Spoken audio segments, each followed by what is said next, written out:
Hola a todos, soy la doctora Gisela Chávez. El tema de hoy, ¿cuál es la diferencia entre narcisismo y amor propio? ¿Por qué se confunden? ¿Por qué cuando vemos en las redes personas aparentemente muy exitosas, con muchos bienes materiales, por qué creemos que tienen un altísimo amor propio y lo que hay es mucho alarde, mucha presunción, mucho narcisismo y como todas las personas narcisistas esconden bajo esa aparente fachada de grandiosidad una muy baja autoestima y muy pobre amor propio.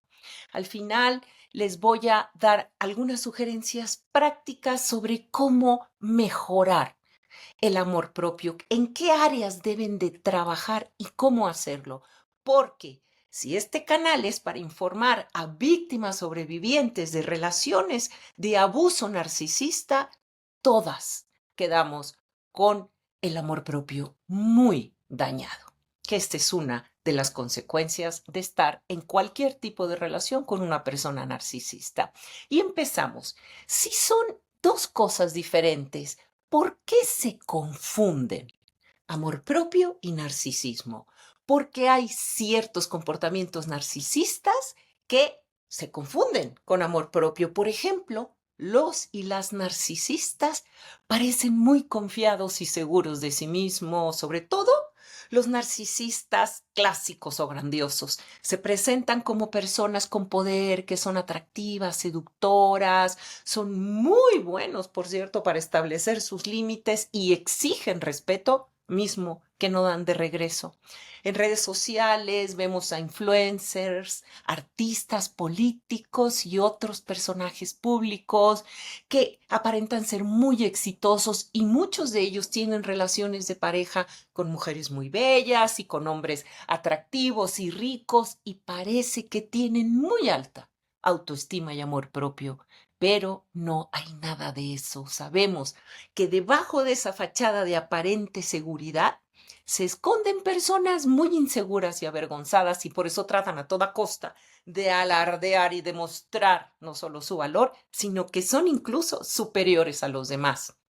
Y podemos darnos cuenta de la diferencia entre narcisismo y amor propio, porque una persona con amor propio que es consciente de su valor no alardea, ni presume, ni trata de controlar ni dominar a los demás, ni trata de demostrar a toda costa su poder, ni su belleza, ni ninguna de sus cualidades, y mucho menos se siente superior a los demás.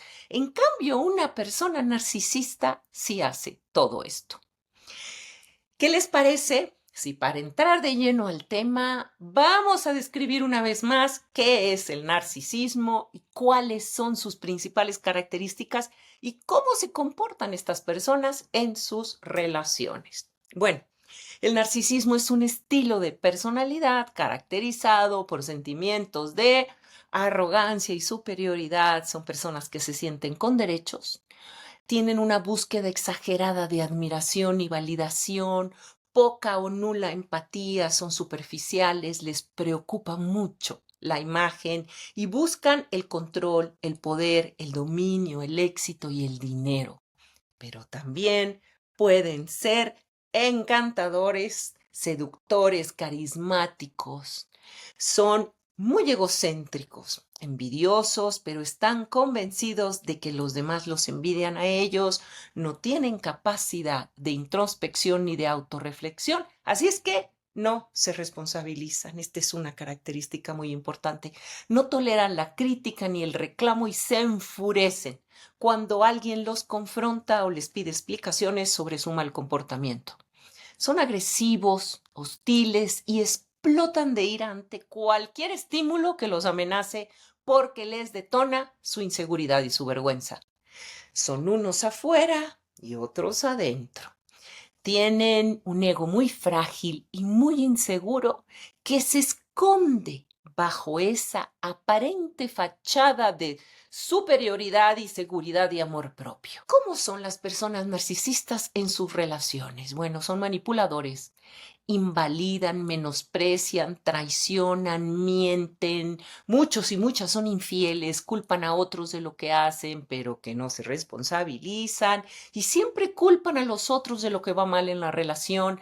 Triangulan, provocan celos, son controladores, hacen luz de gas, menosprecian, invalidan a los que se relacionan con ellos para rebajarlos y así sentirse superiores a ellos, dominarlos y controlarlos. Estas relaciones además se caracterizan por la alternancia entre los buenos momentos y los malos momentos, y eso hace que las víctimas se enganchen y sienten que viven como en una montaña rusa emocional esperando que regresen los buenos momentos. Y bueno, ahora definamos el amor propio. ¿Qué es eso de amor propio? Es quererte, es saber quiénes somos, lo que valemos, respetarnos y hacer que también otros nos respeten, pero también incluye respetar a los demás.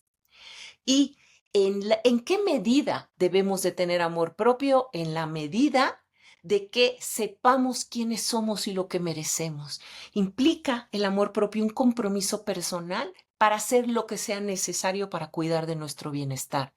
Y no es decirnos frases bonitas, ni hacer siempre lo que nos gusta. El amor propio no es nada de eso, implica enfrentar nuestras sombras, aceptar nuestros errores, nuestros miedos, nuestras debilidades y aún así sentirnos valiosos, merecedores y dignos de amor y de respeto. Tener amor propio implica ser flexibles con nosotros mismos y no querer ser perfectos.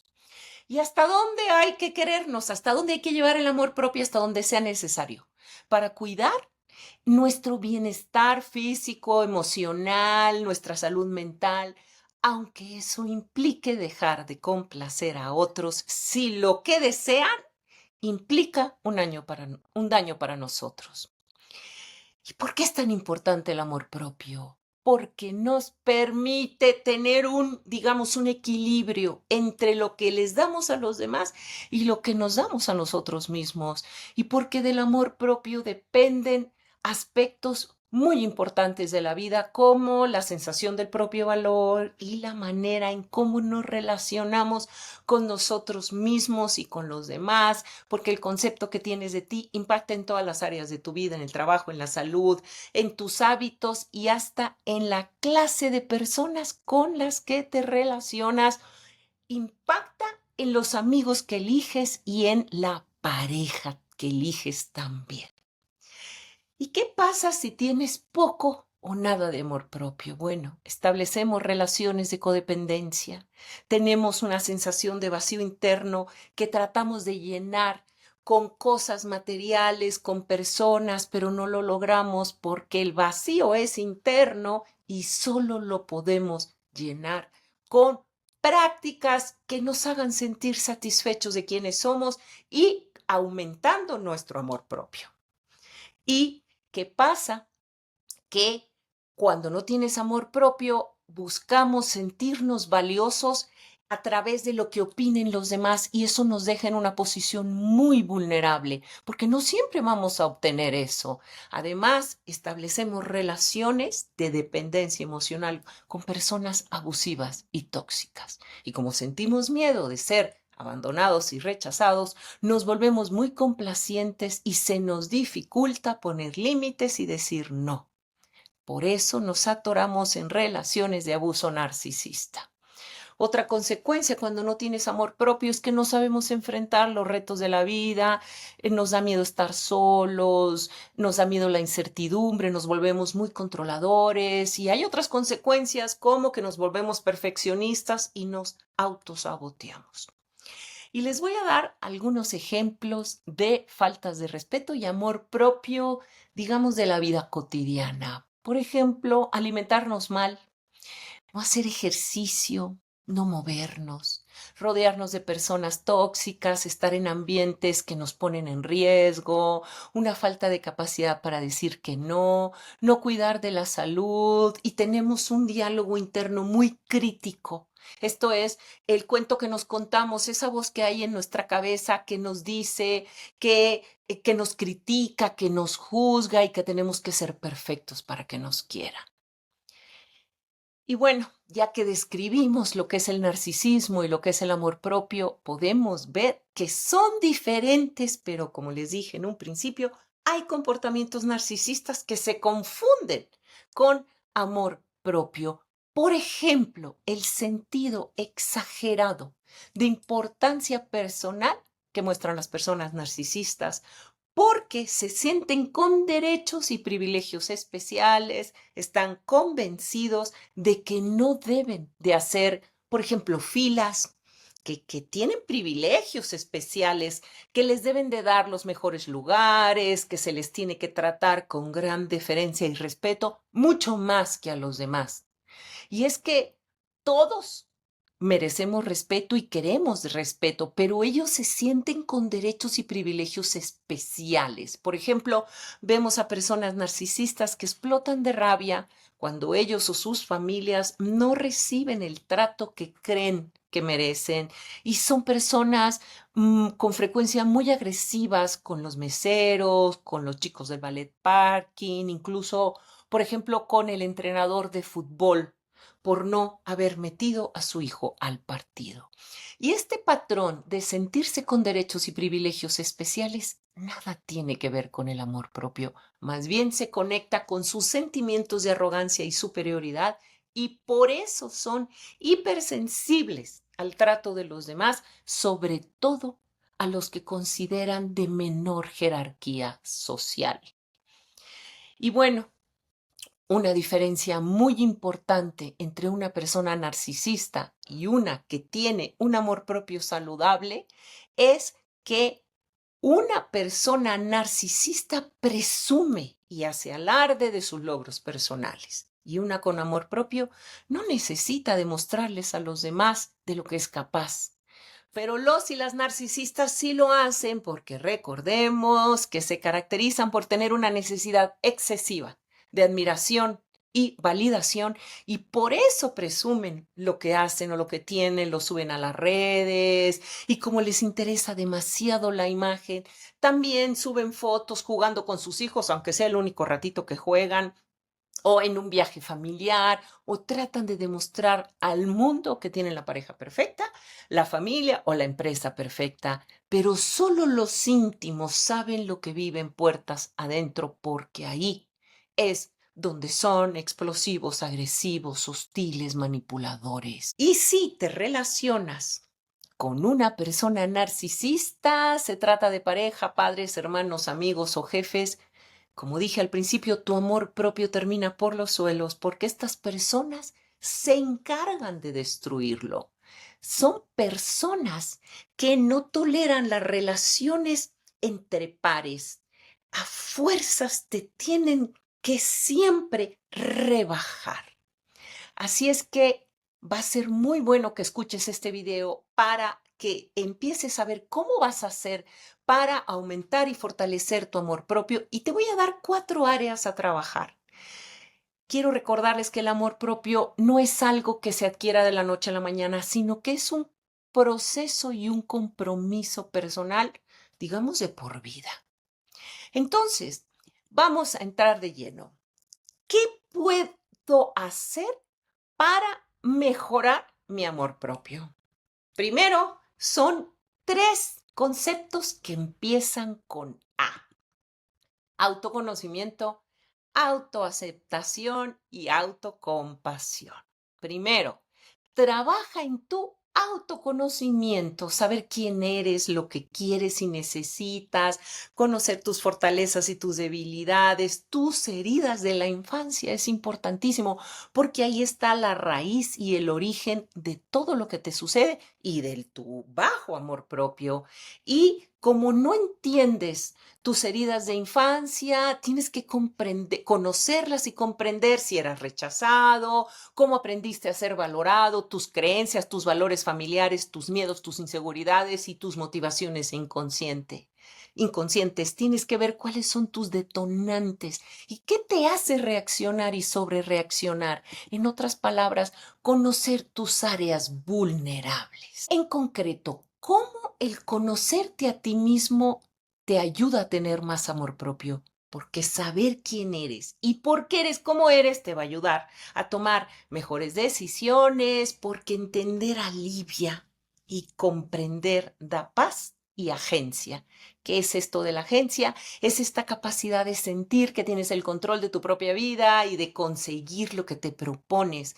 Porque si tú te conoces mejor, vas a poder entrar más en contacto contigo, con tu cuerpo, con tu mente, con tus emociones, en vez de desconectarte para tratar de complacer y adaptarte a los demás. Y al hacer eso, te va a permitir relacionarte mejor, porque somos seres sociales que necesitamos conectarnos con los demás para sentirnos bien. Y porque para tener relaciones profundas y sólidas con los demás, de eso depende la conexión que tengas contigo mismo, y para poder conectar contigo mismo, primero tienes que saber quién eres. Y lo que termina pasando es que estamos tan desesperados tratando de conectar con los demás cuando no tenemos la menor idea de quiénes somos. Por eso, el autoconocimiento es importantísimo para el amor propio. La número 2, autoaceptación. ¿Qué quiere decir? Aprender a aceptarte como eres, con tu luz, con tu oscuridad. Pero aquí hay algo muy importante. Para poder aceptarte, tienes que comprender tus errores. Dejar de compararte con los demás. Por cierto, es algo que favorece en las redes. Siempre nos estamos comparando con lo que hicieron los otros y nos sentimos en desventaja. Y aceptarte implica también enfocarte en tus posibilidades reales, en lo que sí hay para ti de acuerdo a los recursos internos y externos con los que cuentas, porque eso te va a permitir conseguir lo que te propones, y eso hará que aumente tu confianza en ti y, por supuesto, tu amor propio.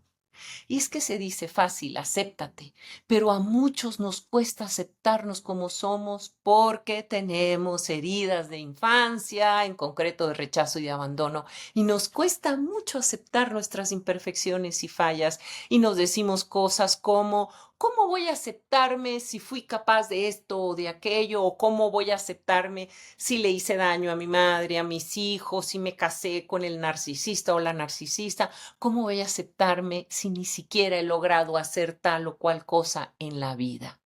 Y es que no es tan sencillo aceptarnos, porque conecta con el sentimiento típico de las víctimas de abuso narcisistas, que es: no nos sentimos suficiente. Y nos presionamos para tratar de demostrar que sí lo somos, y eso nos provoca sufrimiento, nos juzgamos, nos sentimos deficientes, erráticos y que nos quedamos cortos. Pensamos: hay algo malo en mí, y esto además nos genera miedo. En fin, la aceptación implica parar la guerra que luchamos contra nosotros mismos.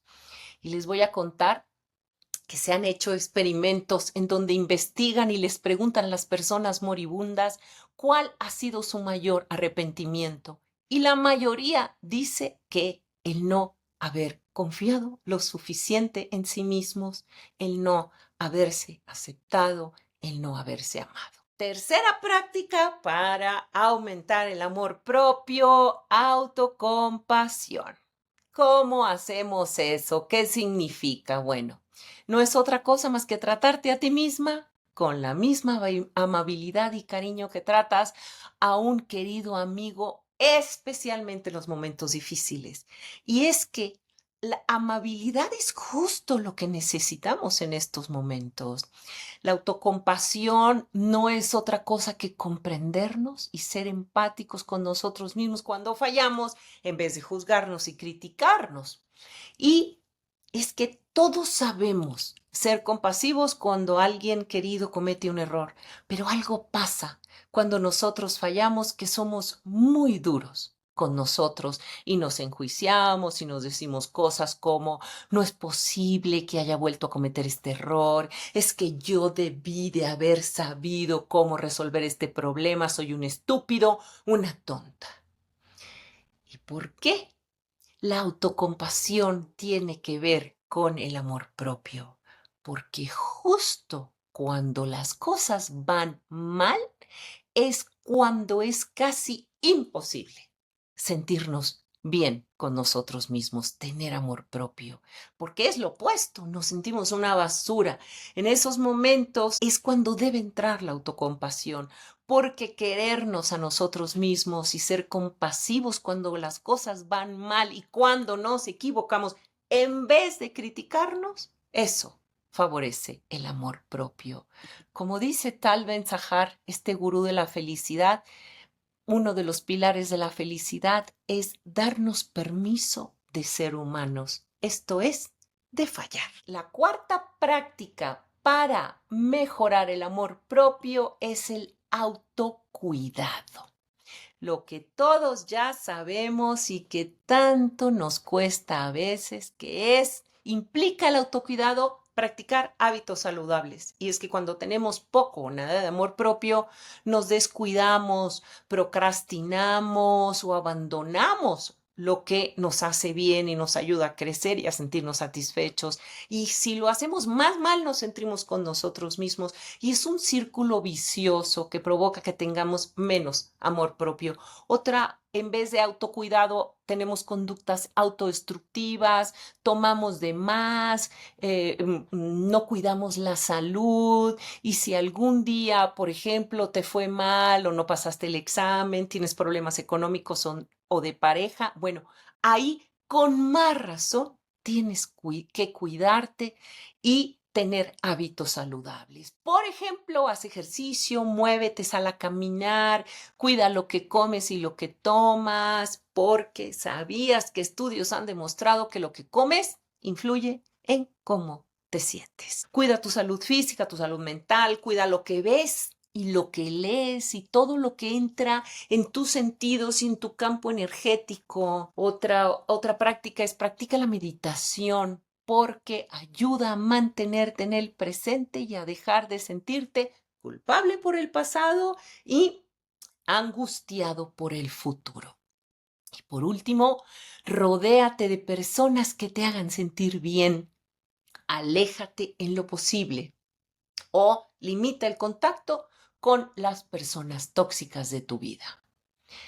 Una última cosa que favorece el amor propio es aprender a establecer límites saludables, algo que no es sencillo y sobre todo cuando se tiene poco amor propio y cuando tenemos miedo al abandono.